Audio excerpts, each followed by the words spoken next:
Hola, continuaremos nuestro estudio de sensores ópticos con el estudio de los fotodiodos. Como probablemente ya saben, los diodos y los fotodiodos están formados por materiales semiconductores,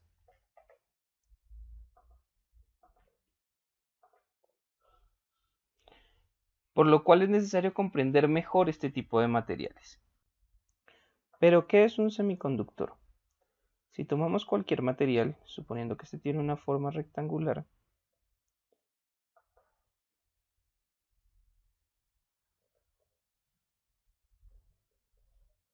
y ponemos dos electrodos en sus extremos, podríamos medir la resistencia que aparece entre estos dos terminales. Este material va a tener una longitud que vamos a llamar L y un área transversal. Este es el área que se muestra acá.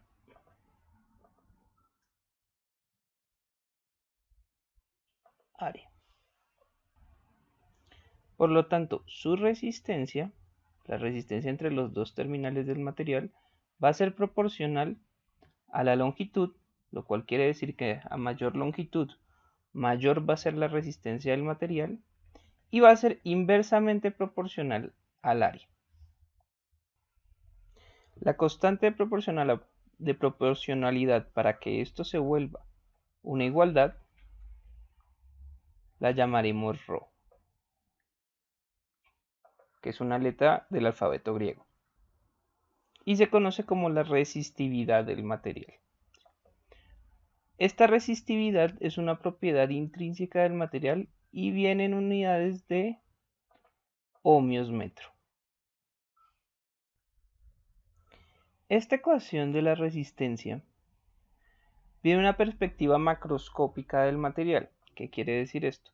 Que no me interesa realmente qué interacciones tienen los átomos y las moléculas dentro del material. Solo mido su resistencia entre sus dos terminales. Viendo el material como una caja negra, a la cual no me interesa qué hay dentro, solo necesito saber la resistencia entre este punto y este punto. Si miramos este parámetro de la resistividad un poco más en detenimiento, podemos ver que puede ser usado para clasificar a los materiales dependiendo de su capacidad para conducir corriente eléctrica.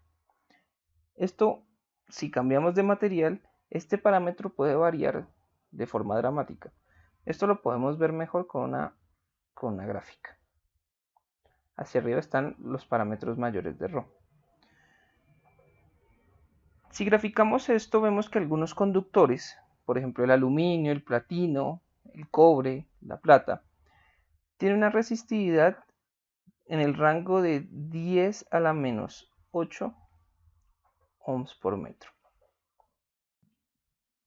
Mientras que aislantes comunes como el azufre, el teflón o la madera tienen resistividades incluso mayores a 10 a la 8 ohmios por metro. ¿Sí? Comúnmente se tiene la regla que si un material está por debajo de 10 a la menos 5 ohmios por metro, este material desde este punto hacia abajo es considerado un conductor.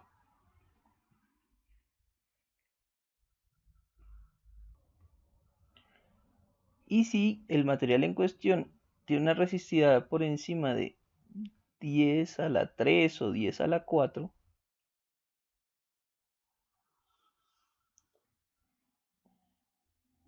estos materiales están considerados aislantes.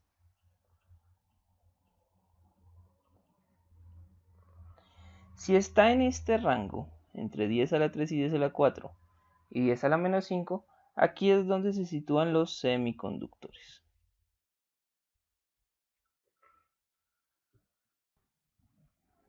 Esta definición macroscópica de un semiconductor o de los tipos de materiales es bastante subjetiva. Así que vamos a mirar un poco en detenimiento una visión microscópica de los materiales, más particularmente de los semiconductores. Un semiconductor, como muchos otros materiales, está formado por un conjunto de átomos. Supongamos que en este caso tenemos átomos de silicio, el cual es el semiconductor más usado actualmente. El silicio es un elemento del grupo 14. Eso significa que cada uno de estos átomos tiene 4 electrones de valencia. Y toda la estructura del silicio está formada debido a que cada uno de estos átomos forma enlaces covalentes, lo cual significa que comparte uno de sus electrones con cada uno de los átomos vecinos. Este es el tipo de enlace químico más fuerte. Y lo vamos a ver de esta forma. Cada una de estas líneas significa un electrón compartido entre los dos átomos. Supongamos ahora que la temperatura de este material es 0 Kelvin. Y también que ponemos acá dos electrodos y ponemos un potencial positivo acá y uno negativo acá. Si hacemos esto y medimos la corriente que fluye a través del material, a través de estos electrodos, vemos que no va a fluir ningún tipo de corriente en este material. ¿Esto quiere decir que el silicio no es un semiconductor? No, lo que quiere decir es que los materiales se comportan diferente dependiendo de su temperatura. Supongamos ahora que aumentamos la temperatura del material a la temperatura ambiente, la cual es 300 Kelvin. Esto significa que le estamos dando energía térmica al material al calentarlo.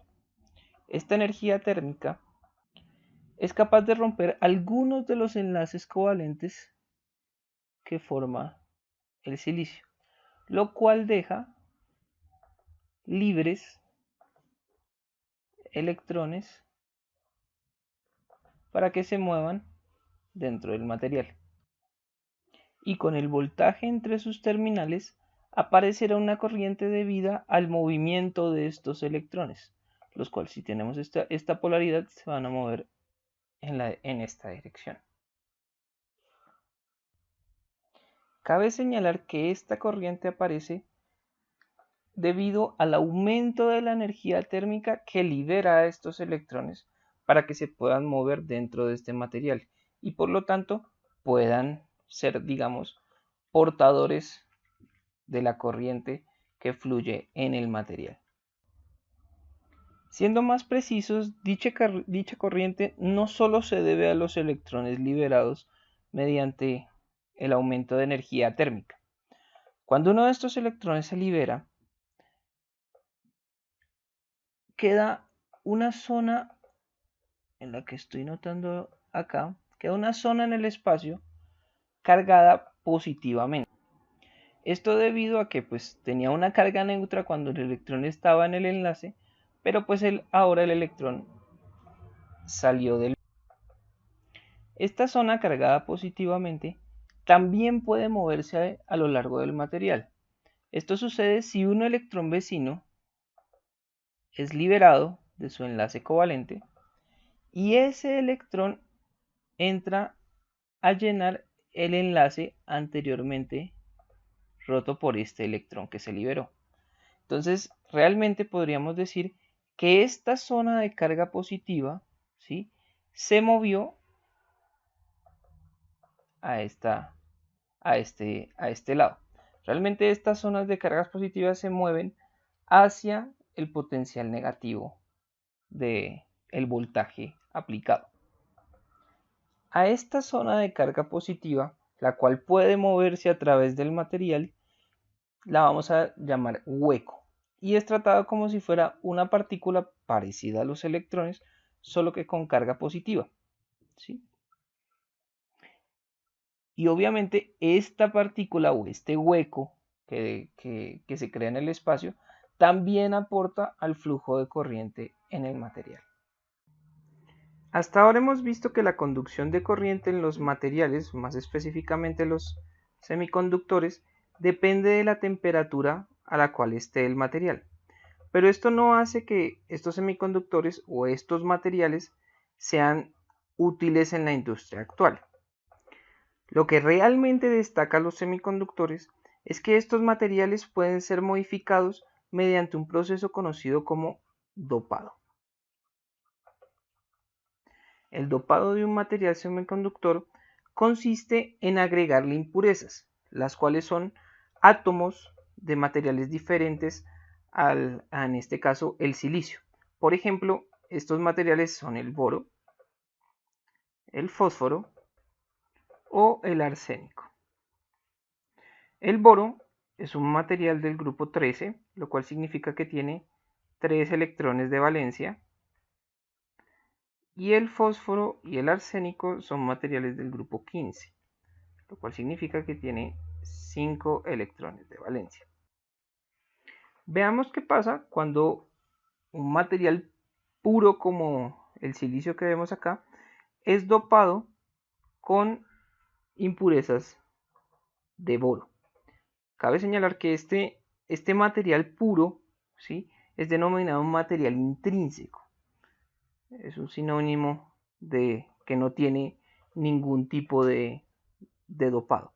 Entonces, si agregamos un átomo de boro, acá, el boro tiene 3 electrones de valencia, lo cual va a dejar uno de estos enlaces covalentes sin realizarse. Los otros 3 van a estar de la misma forma como si aquí tuviéramos un silicio. Pero este punto va a quedar sin uno de los electrones. Este electrón faltante puede ser dado por uno de los electrones vecinos que sean liberados por la energía térmica.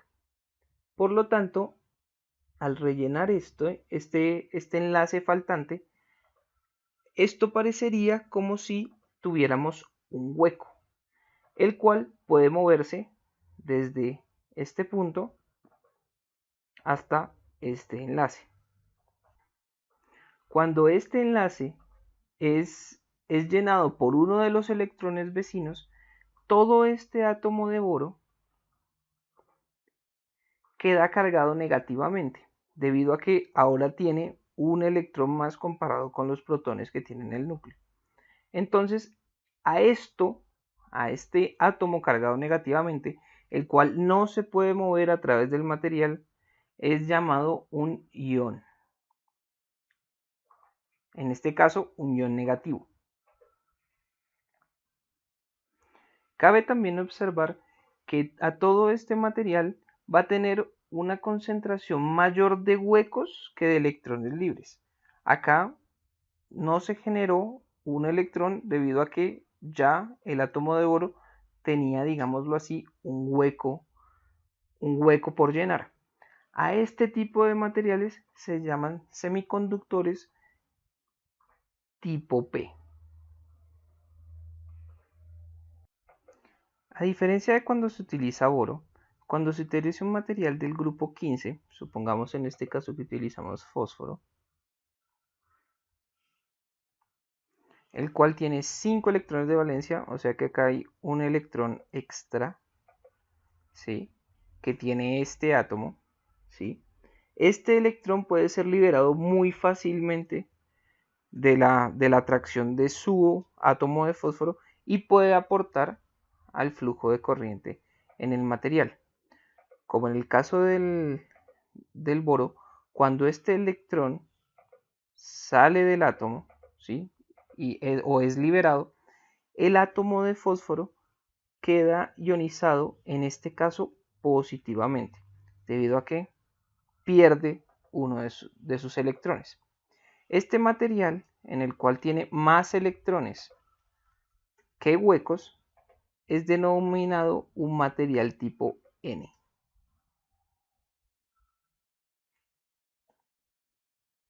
Hasta aquí llegamos con una introducción a los semiconductores. Muchas gracias.